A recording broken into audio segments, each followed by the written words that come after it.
আমি শুধু একটা কারণে আসছি, সে জামাত ইসলামকে অন্তর উজাড় করে ধন্যবাদ দেওয়ার জন্য।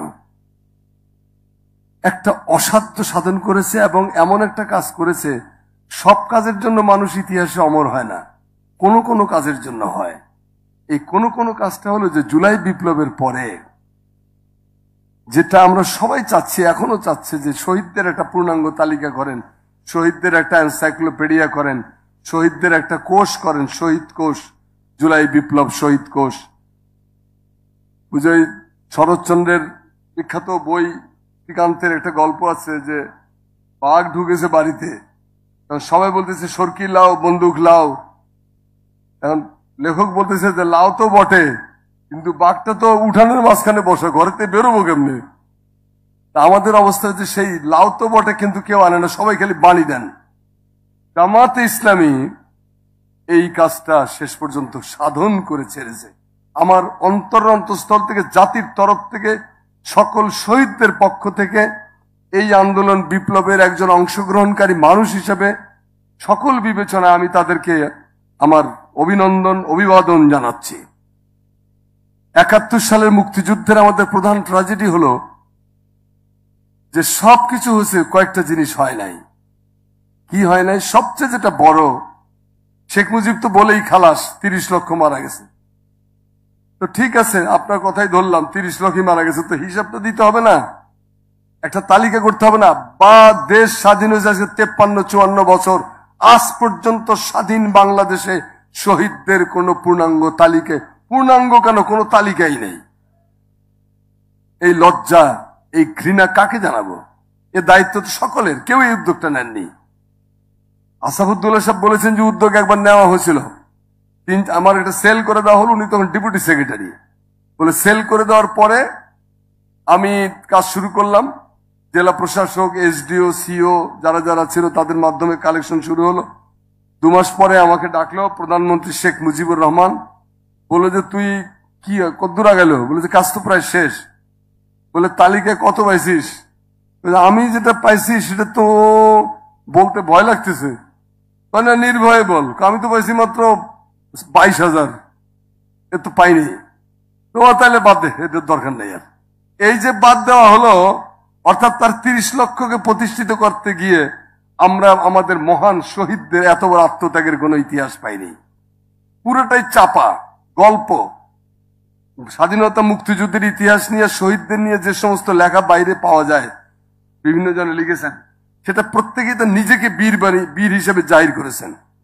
মানে নিজেকে করিতে গৌরব দান, তারা প্রকারান্তরে নিজেকেই শুধু করেছেন অপমান। এই অপমানের জ্বালা বাংলাদেশে 53 বছর ধরে আমরা ভুগছি। মুক্তিযুদ্ধের শহীদদের প্রকৃত তালিকা আজ পর্যন্ত প্রণীত হয় নাই। 52 ভাষা আন্দোলন, বিশাল বিশাল কাণ্ড কারখানা হয়েছে। ভাষা আন্দোলনকে বেস করে বাংলা একাডেমির মতো প্রতিষ্ঠান গড়ে উঠেছে, কিন্তু ভাষা আন্দোলনের প্রকৃত শহীদের সংখ্যা বলতে পারবে না কেউ। সবাই বলা হয় যে রফিক, শফিক, বরকত, সালাম, জব্বার, তো তারপরে আর বলতে পারে না। এই যে তোতা পাখির মতো একই বাণী প্রতিদিন, প্রতি সময়, মুহূর্তে মুহূর্তে উচ্চারণ করা হয়, অথচ প্রকৃত শহীদদের তালিকা কেউ প্রণয়ন করলো না। এই দুঃখ কাকে জানাবো? এরকম একটা ভয় 90-এর আন্দোলনও হয়েছে, 90-এর শহীদদেরও কোনো তালিকা তুলিকা কিচ্ছু নাই কোথাও। 7ই নভেম্বরে যারা রেভলিউশন করেছিলেন, যারা মারা গেছিলেন, কোনো তালিকা নাই। শহীদদের তালিকা একটা গুরুত্বপূর্ণ জিনিস। ভারতের রাজধানী দিল্লিতে স্বাধীনতা যুদ্ধে কত শহীদ হয়েছে তার প্রত্যেকটি নাম লেখা আছে। যারা টাওয়ার হ্যামলেটসে গেছেন, লন্ডনে টাওয়ার হ্যামলেটসে ইস্ট ইন্ডিয়া কোম্পানির কত লোক কত দেশে গিয়ে কিভাবে মারা গেছে তার সমস্ত তালিকা আছে টাওয়ার হ্যামলেটস মিউজিয়ামে। আমাদের নাই। আমরা অন্তর থেকে শহীদদেরকে ভালোবাসি না, আমরা ভালোবাসি চোয়াল থেকে, চাপা শিল্পের বিকাশ ঘটানোর জন্য। অন্তর থেকে ভালোবাসলে এত বড় অন্যায়, এত বড় ভুল আমরা করতাম না। যাই হোক, এইবারের আন্দোলনেও আজকে 5-6 মাস হয়ে গেছে, শুধু দেখেঙ্গা কারেঙ্গা এই চলতেছে, কাজটা কেউ করেনি। এই কাজটা একটা অসাধ্য সাধন করেছে জামাত ইসলামী বাংলাদেশ। আমি শত মুখে প্রশংসা করি যে তারা জাতিকে একটা দিশা দিয়েছে। এই শহীদগুলো অন্তপক্ষে কখনো হারিয়ে যাবে না। আমি যতটুকু শুনলাম আমার বুলুল ভাইয়ের কাছে, যে পর্যন্ত প্রায় 700-এর উপরে শহীদ পূর্ণাঙ্গ তালিকা একসাথে, কিভাবে তারা শহীদ হয়েছে, তাদের পরিচয় কি, তাদের আইডেন্টিটির সাথে ইত্যাদি ইত্যাদি, ঘটনাটা কি, এইরকম ভাবে 713 জনের মতো বললেন। 713 জন, চারটিখানি কথা না, এবং এটা চলমান প্রক্রিয়া, আরো আসবে। এই পর্যন্ত 10 খণ্ড বেরিয়েছে। কত পৃষ্ঠা? 2500 পৃষ্ঠার 10 খণ্ড বেরিয়েছে। আমার ধারণা এটা আরো 10 খণ্ড হবে। এই যে কাজটা কারো কাছে তারা জানতেও দেয়নি, নীরবে নিঃশব্দে এভাবেই দেশপ্রেমিকরা, দায়িত্বশীল মানুষরা সবসময় জাতির জন্য প্রাণ উৎসর্গ করে, জাতির জন্য কাজটা করে যায়।